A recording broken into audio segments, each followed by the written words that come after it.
안녕하세요 여러분, 체육시간입니다. 여러분들 어느새 1단원 건강 영역을 마무리할 시간이 되었습니다. 그동안 선생님이 안내하는 영상을 보고 집에서 열심히 운동을 했을 거라고 생각해요. 학교에서 하는 체육보다 재미없었을 거예요.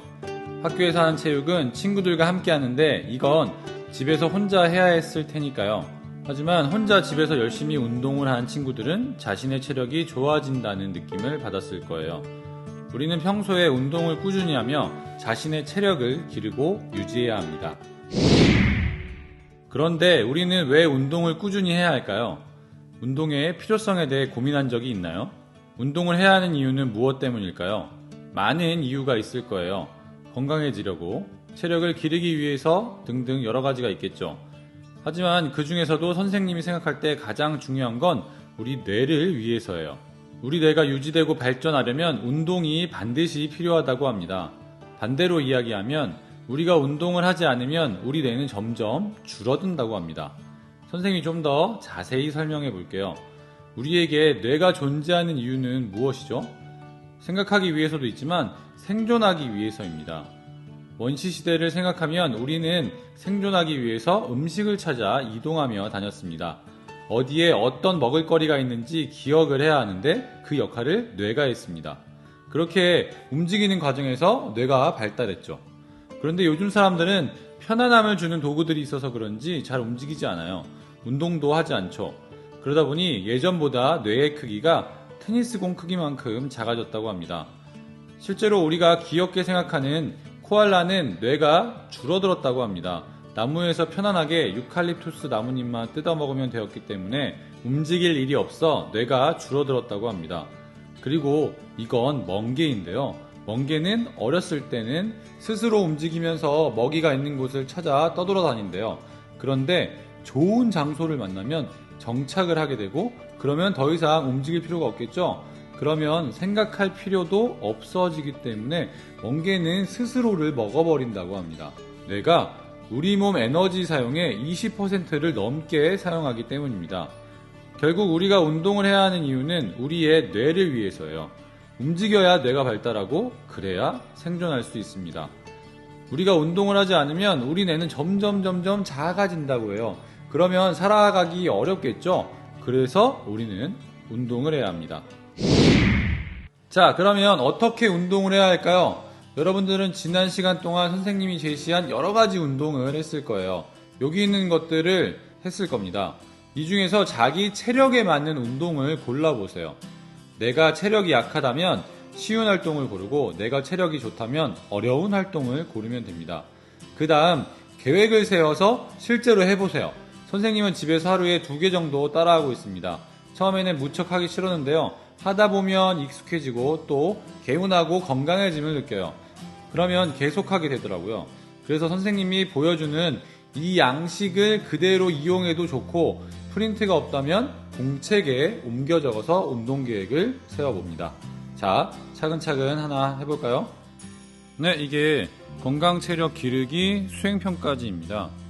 자, 우선 1번을 볼게요. 온라인 개학 후에 집에서 다양한 집콕 운동을 했습니다. 운동을 하며 나의 몸 상태에 대해 느낀 점을 써봅시다 라고 되어 있죠.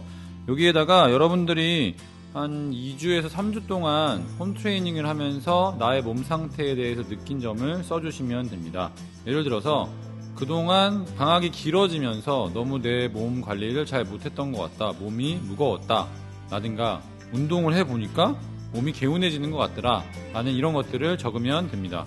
자, 2번은요 읽어볼게요. 한 달 동안 집에서 운동하는 계획을 세워봅시다.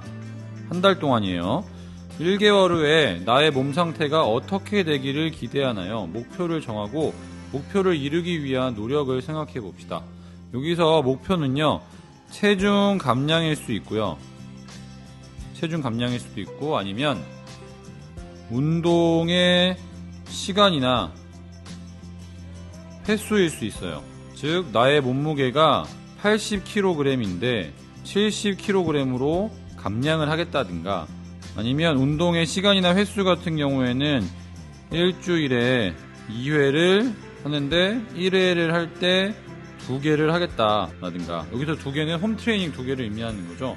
이런 식으로 구체적인 목표를 세워줘야 됩니다. 그래서 목표를 이루기 위한 노력을 쓰는데요. 예를 들어서 선생님과 함께 했던 유산소 운동 트레이닝을 하겠다 라든가, 아니면은 셔틀런을 하루에 60회 정도를 해서 이거를 일주일에 2회 정도 하겠다 라든가, 이런 식으로 이 목표를 달성하기 위한 행동 계획을 여기다가 자세하게 써주면 됩니다. 자, 뒷장을 넘기면 3번이 있고요. 3번은 지금 계획을 할 때 적는 거는 아닌데, 계획을 할 때 적으려면 날짜를 적어줘야 됩니다. 예를 들어서 이거를 5월 11일부터 한다면 여기가 그냥 5월달이고 11일이 월요일이잖아요. 11일, 12일, 30일, 1, 2, 1, 12, 13 이렇게 날짜를 적어주는 거예요. 자, 여기까지 하면 다 끝난 겁니다. 자, 이렇게 다 적었으면 사진을 찍어 선생님에게 제출을 합니다. 선생님은 제출한 계획서를 보고 여러분들이 계획을 잘 세웠는지 확인하도록 하겠습니다. 자, 이제 여러분들은 계획한 대로 꾸준히 실천해야 합니다. 집에서 시간이 날 때마다 운동을 해보세요. 스마트폰이든 컴퓨터를 이용해서 내가 따라할 수 있는 활동을 유튜브에서 찾아 틀어놓고 운동을 따라해보세요. 하루에 1개나 2개씩 꾸준히 하는 것이 중요합니다. 집에서도 운동을 할 수 있어요. 만약에 층간소음 때문에 어렵다면 뛰는 활동에서는 약하게 하면 됩니다. 어떻게든 집안 상황에 맞게 운동을 열심히 실천해보면 좋겠습니다. 그렇게 운동을 했으면 운동한 결과를 계획서 3번에 기록해보세요. 어떤 운동을 했고 시간은 얼마나 했는지를 적습니다. 예를 들어 내가 복근 및 상체 근력을 기르는 교실 트레이닝을 하나 했다면 여기에다가 복근 및 상체 근력 트레이닝 1회 10분 이렇게 적어주세요. 그러고 나서 유산소 운동을 하는 교실 트레이닝을 했다면 유산소 트레이닝 1회 10분 이렇게 적어주세요. 그러면 총 20분 운동을 하게 된 거죠. 이렇게 운동을 매일 하며 꾸준히 기록을 하세요. 이 결과가 수행평가로 이어집니다. 네, 오늘은 자기 체력에 맞는 운동 계획을 세우고 실천하기에 대해 공부하였습니다. 여러분들 운동을 왜 해야 하는지 앞에서 설명했습니다. 여러분들 뇌를 위해서요. 똑똑해지고 싶나요? 그러면 운동하세요. 운동하면 뇌가 발달합니다. 꾸준히 운동해서 뇌가 발달하고 건강해지는 여러분들이 되길 기대합니다. 안녕히 계세요.